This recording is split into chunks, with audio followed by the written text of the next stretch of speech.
రోజు చెప్తాం.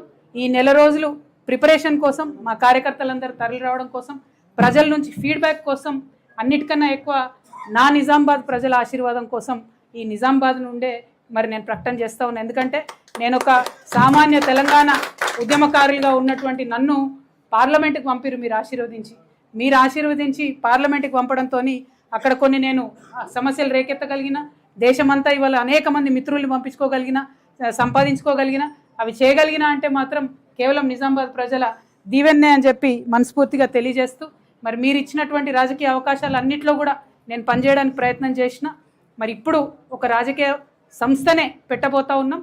ఇందూరు ప్రజలు మొత్తం యావత్ తెలంగాణకు కూడా దారిదీపంగా మారేటటువంటి ఈ సంస్థను ఆశీర్వదించాలని చెప్పి మనస్ఫూర్తిగా కోరుతూ మీ అందరి దగ్గర సెలవు తీసుకుంటున్నా. తెలంగాణ జాగృతి సంస్థ పొలిటికల్ పార్టీగా అవతరించేటటువంటి రోజు ఏప్రిల్ 25, స్థలము మునీరాబాద్, ఎగ్జిట్ 6, ORR మీద ఎగ్జిట్ 6లో మునీరాబాద్లో అద్వయ ఫంక్షన్ హాల్. దీంట్లో మా మీటింగ్ ఉంటుంది.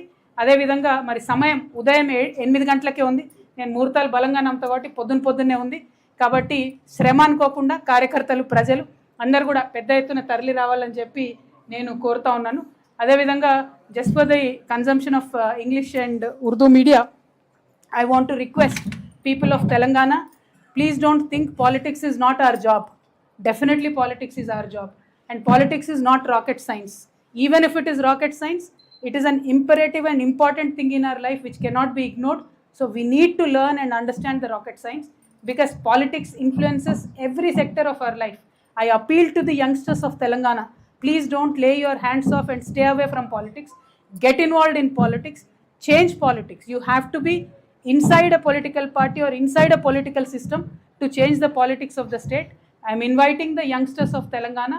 Please join the Jagruti party. It will be launched on 25th of April. Exit 6 on ORR. Munirabad is the place. Morning 8 AM is the time. Please do participate. We will change the future of Telangana. But to change that, we cannot depend on somebody else. We have to get down, feet dirty, hands dirty, build it brick by brick ourselves. So I invite people of Telangana to join hands with me. Thank you. Jai Telangana. ఆగాలి press meet అయిపోయిన ఒక్క నిమిషం.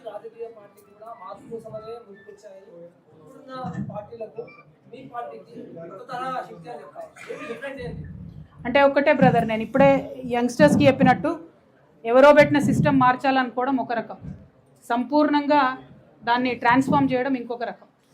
మార్చాలి అని అంటే ఇప్పుడు మొత్తం ఈ 12 ఏళ్ళ తర్వాత కూడా, తెలంగాణ వచ్చిన తర్వాత కూడా అనేక ఇష్యూస్ని కనీసం పట్టించుకోలేదు, ప్రారంభం కూడా చేయలేదు. కానీ అటువంటి మౌలికమైన ఇష్యూస్ అన్ని కూడా తెలంగాణ జాగృతి టేకప్ చేయబోతుంది. ఫర్ ఎగ్జాంపుల్ చెప్తున్నా, ఇవాళ మక్క కొనుగోలు కేంద్రాల కోసం నిజంగా అడగాల్సిన అవసరం ఉందా చెప్పండి మీరు? ఎంత అన్యాయం ఇది. కొనుగోలు కేంద్రాలు వేయాలి అని చెప్పి అధికారులు ఇక్కడ నుండి చెప్పి పంపిన తర్వాత కూడా కనీసం ప్రభుత్వం స్పందిస్తలేదంటే ఎంత లాపర్వాయి ఉంది. అంటే ఆ యాటిట్యూడ్ మార్చాలి పార్టీలలో ఉన్నది. యాటిట్యూడ్ ఎప్పుడు మారుతుంది? ప్రజల్లో చైతన్యం వచ్చినప్పుడు మారుతుంది. డెఫినెట్గా తెలంగాణ జాగృతి మార్పు తేవాలంటే ఏదో ఆకాశంకి వెళ్ళి ఊడిపడదన్న విషయం మాకు కూడా తెలుసు. ప్రజల్ని డెఫినెట్గా చైతన్యపరుస్తాం. పార్టిసిపేటరీ డెమోక్రసీగా తెలంగాణను తీర్చిదిద్దేటటువంటి ప్రయత్నం చేస్తాం. అన్నిటికన్నా ఎక్కువ ఇప్పుడు ఒక రాజ్యాంగ రక్షణ ఉన్నటువంటి ఎస్టీల విషయం తీసుకోండి. ఫర్ ఎగ్జాంపుల్, ఎవ్రీ ఇయర్ ఇన్ని ఫండ్స్ ఇవ్వాలి అని చెప్తారు, కానీ ఎవరు కూడా ఇవ్వరు. తెలంగాణ వచ్చినాక ఒక చట్టం చేసినాం, SC ST ఫండ్స్ పక్కదారికి పట్టొద్దని. అయినా పక్కదారి పడుతూనే ఉన్నాయి, అయినా అడిగేటోళ్ళు లేరు. మైనారిటీలకు ప్రతి సంవత్సరం 2000 కోట్లు పెడతామని చెప్పినాం, పెట్టడం లేదు. అంటే రాజకీయ పార్టీలకు ఎట్లా అలవాటు అయిపోయిందంటే చెప్పి ప్రజల మమ్మల్ని అడిగేది ఉందా, చేసేదా అనే పరిస్థితి వచ్చింది. కానీ ఆ పరిస్థితి వచ్చినటువంటి తెలంగాణ లాంటి చిన్న రాష్ట్రంలో కూడా ఉంటే ఎట్లా? ఈ పరిస్థితి మారాలంటే ప్రజల్లో చైతన్యం పెంచాలి. ప్రశంసించడమే కాదు, ప్రశ్నించడం నేర్చుకోవాలి. ప్రశంసించుకుంటూ పోతే పనులు జరగవు, ప్రశ్నిస్తేనే పనులు జరుగుతాయి. కాబట్టి ప్రశ్నించేటటువంటి ఒక తెలంగాణ, మొదటి నుంచి ప్రశ్నించే తెలంగాణ నెమ్మది మర్చిపోయినాం కొద్దిగా. ఈ మధ్య గట్టిగా ప్రశ్నించాలి, రిజల్ట్ వచ్చేంత వరకు ప్రశ్నించాలి. ఒకసారి ప్రశ్నించి ఇచ్చిపెట్టదు.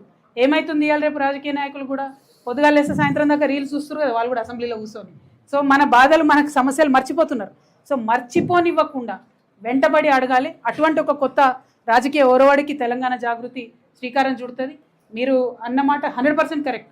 కొత్తగా వచ్చిన వాళ్ళందరూ చాలా అద్భుతమైన ఇంటెన్షన్తో వస్తారు, ఏమైనా చేయలేకపోతారేమో అని ఒక డౌట్ఫుల్గా మీరు అడిగినారు. కాకపోతే మీరు నన్ను 20 ఏళ్ళుగా చూసిరు. జనరల్గా నేను ఏదైనా చెప్పినా అంటే ఏదైనా ఒక ఇష్యూ పట్టుకున్నా అంటే ఆ ఇష్యూ ఎండే వరకు కూడా నేను ఎప్పుడు కూడా మర్చిపోకుండా పనిచేసిన. అంటే ఇక్కడ కొంతమంది మతిమరుపు రాజకీయ నాయకులు ఉన్నారు, మన ఎంపీ అరవింద్ లాంటి వాళ్ళు. ఏం చేసిరు ఆయన, అంతకుముందు మేము అధికారంలో ఉన్నప్పుడు, నేను ఎంపీగా ఉన్నప్పుడు ఆ బ్రిడ్జ్ కాలే అన్నాడు. ఇలా నేను అధికారం కోల్పోయి ఇక్కడ 7 ఏళ్ళు అయిపోయిందా నేను ఎంపీగా లేక?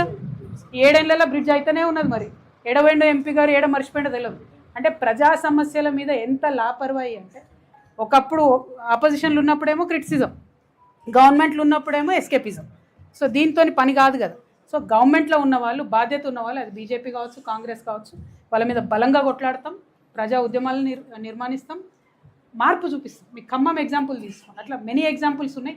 ఇష్యూ పట్టుకోవద్దు, జాగృతి పట్టుకుంటే ఇడిచిపెట్టదు.